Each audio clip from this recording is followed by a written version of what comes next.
attempt to find an avenue of invasion into a point in Heidegger through a reflection of Zizek on where he adduces and gives credit to Sloterdijk, is much repeated saying about Niels Bohr excusing his horseshoe over his door by saying it's a superstition. I heard that it works even if you don't believe in it. Zizek then points, saying that against Marx, he's changed his view to the Sloterdijk view, which is a cynical view. And he says, against the idea that they don't know that they're doing it, but they're doing it. So like a sleepwalker view, the modern view ought to be they know that they're doing it, but they do it anyway.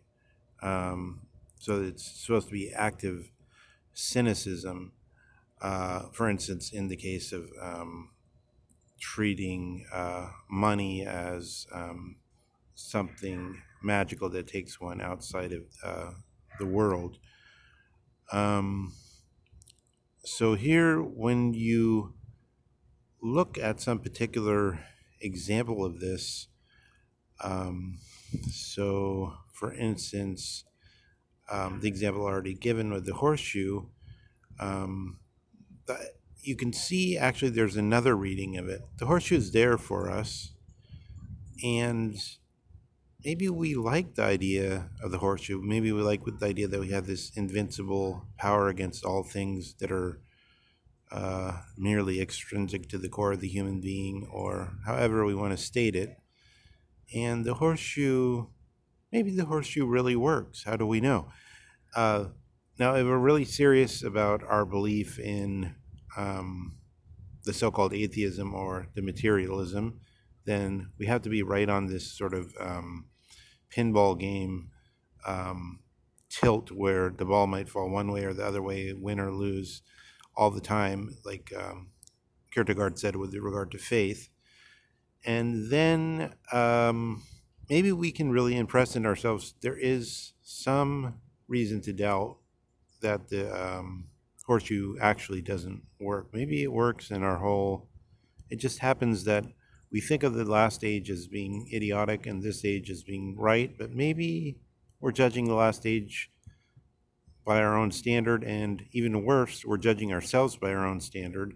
So therefore, what we take to be immediately cogent actually is a kind of thoughtless, we're making thoughtless fools of ourselves.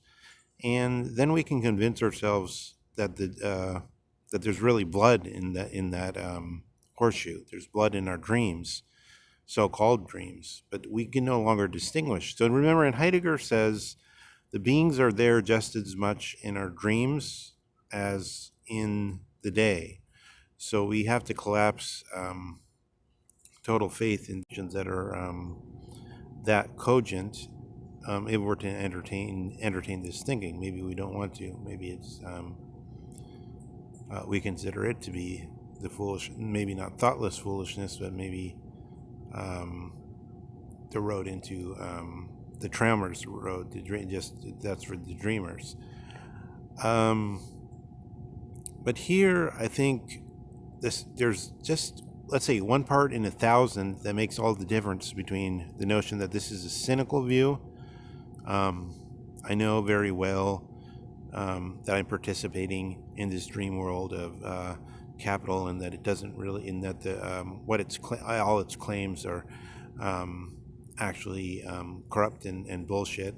But I'm acting them out anyway because I want to live my dream. I don't want to live reality. That view is a so-called cynical view, and I think it's actually, as is often said, cynicism often turns out to be naive. So I think it's actually naive if we look at it by what's really happening, according to my observation. So the observation I make is what people really do is they find ways to get to the edge, and they begin to doubt whether maybe the horseshoe really is real, and why not? Because we don't know everything. We're just us human beings. We have it all figured out. Maybe we don't know. And then you look and you look and you look, and maybe you actually eventually kind of find a reason to say, and maybe also you take some joy out of this, out of the horseshoe, right? And maybe, so maybe you have a great motivation to step into that view. And moreover, it's not just, I think the problem that Zizek has on this, or let's say, let's put it this way, if I tried to provoke him to decompose his own position in more detail, what I would do is I would say, um, you are pretending that the external world is safe because only because it's not this subjective, ordinary um, sort of, oh, I really want to believe, blah, blah, blah, all the things he mocks, kind of.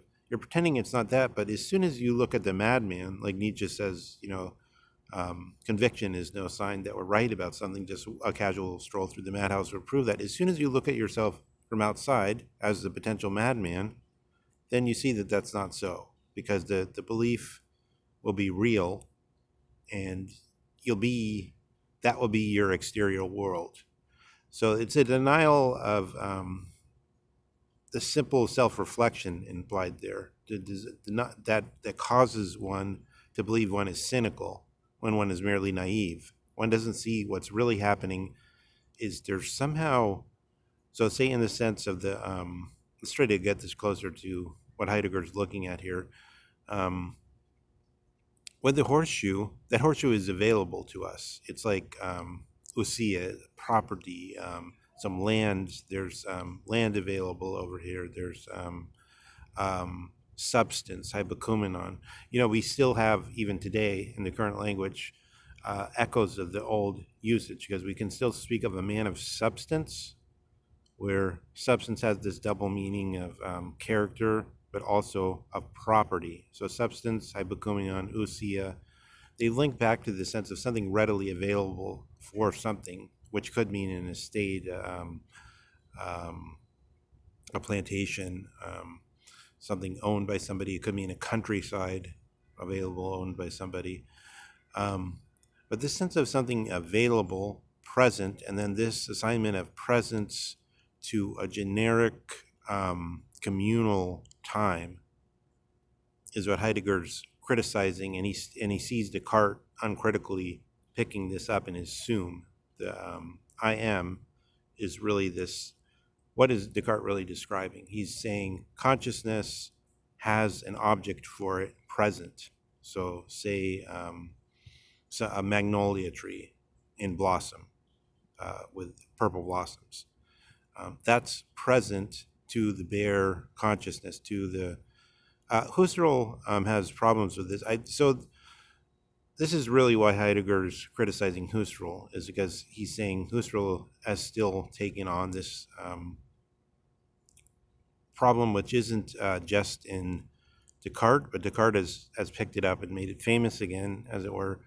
But he hasn't really even noticed it. He didn't care about it, but it was already there from the beginning of the Greek interpretation, because the Greek interpretation came directly out of the landscape. They looked over to the orchards and the vineyards, and that which was being creatively produced, schaffen from the fields, real creativity, the creativity of the horn of plenty, or the all the fruits and of the land, and the olive oil and the grapes. This is seen to have come through the 2,500 years of history from the Greeks to Heidegger, which he's constantly mulling over, and to still be the problem in this horseshoe, right? So we have the horseshoe available to us. It's already there. We assume that's the real thing we're dealing with. Then we have this flow through the intellect or the spirit. Spirit can have, Geist can mean something slightly different than intellect, because you can make a distinction between now the medievals were more regularly using it because they're all Catholics, and then there's a break where people start using the terms a little bit differently, and then the Germans take on their own special usage of it through Hegel and beyond, and so on. But in any case, there's a present horseshoe, right? So in this whole metaphor of the thing which is deluding us, as in Marxist fetishism, but which is, as Zizek will tell us, constitutive of our reality. But Heidegger is doubting the availability as the proper origin of any analysis. That we can just go. We have to start with this thing that's available to the pure consciousness, and which the Greeks therefore took for granted that they should be going into the outside world and making that the foundation. They didn't think of being as a whole, and they didn't think of an inside world.